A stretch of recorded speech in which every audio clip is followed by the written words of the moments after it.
You know that software bug I told you that's in the software for the Apple computers? It just struck again. I just read this article put up by the Advocate. Went to download it, it was gone. But I think it's important enough to do again. Rachel Maddow says J.D. Vance's rise is thanks to gay billionaire influencer, not skill or merit.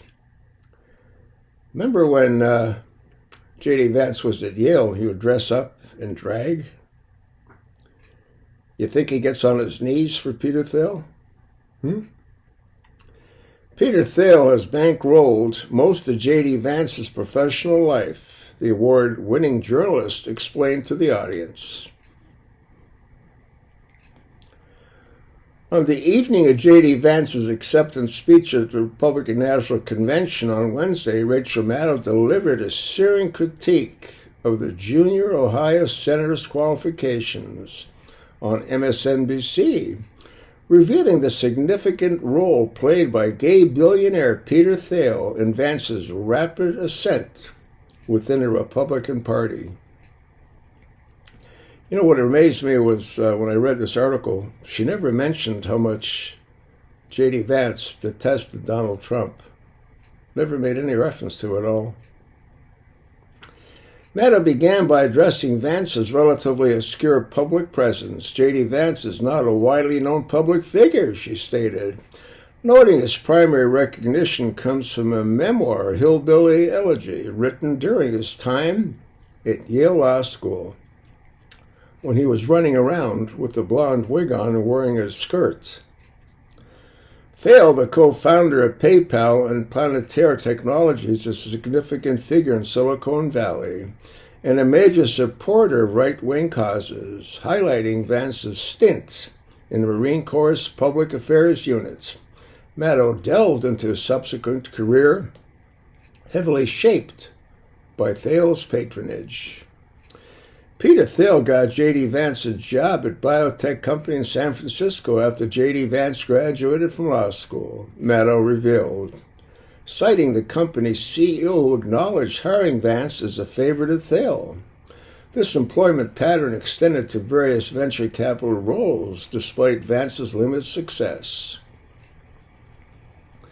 Maddow pointed out a significant investment failure involving a Kentucky company that went bankrupt, casting further doubt on Vance's business expertise. According to Maddow, Thiel's financial and strategic support persisted despite these setbacks, notably through a $15 million contribution to a super PAC that effectively manages Vance's Senate campaign.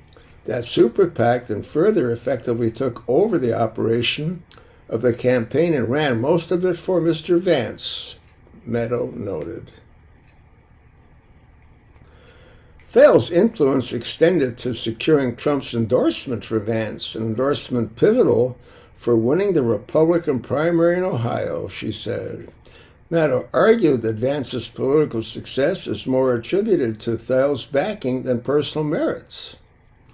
Writing a memoir and otherwise being Peter Thiel's intern is not usually the way you get to be a vice presidential nominee, she quipped. Well, if he gets on his knees often enough and gives Peter a BJ, I guess that's all you got to do. Maddow also scrutinized Vance's hardline stance on abortion, referencing a 2022 podcast where Vance expressed a desire to outlaw abortion access for all Americans. Quote, I certainly would like abortion to be illegal nationally, Vance proclaimed in the recordings.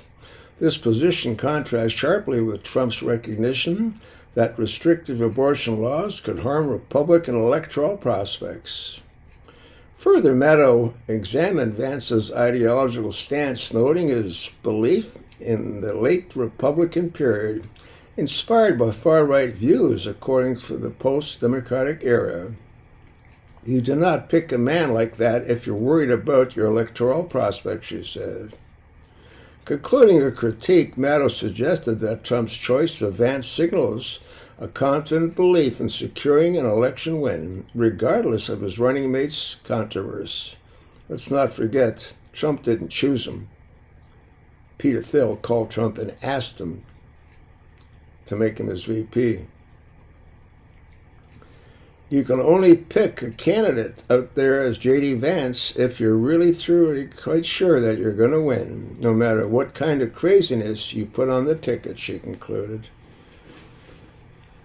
So you know what Rachel Maddow thinks. You sure as hell know what I think. So what do you think? You think this guy is qualified? You don't think he's a knob gobbler? I think he's a knob gobbler, and I think he gobbles Peter Thiel's dick. You don't want to hear it? Don't listen.